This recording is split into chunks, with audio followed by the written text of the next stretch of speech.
இல்ல முதல்ல இந்த விஜய் தமிழக வெற்றி கழகத்தினுடைய அந்த நிர்வாகிகளுக்கு ஒரு குழப்பத்திற்கு ஒரு தீர்வு கொடுத்திருக்கிறார்.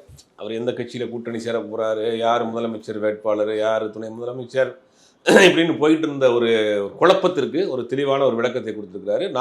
நான் முதலமைச்சர் வேட்பாளர். தாவேகா தலைமையில் தான் கூட்டணி. என்னுடைய தலைமை ஏற்றுக்கொண்டு வருபவர்களுக்கு எங்களுடைய கட்சியில ஆட்சியில் பங்கு உண்டு அப்படிங்கிற ரொம்ப கிளியரா சொல்லிட்டாரு. அந்த பிரச்சனை கிளியர் ஆயிடுச்சு.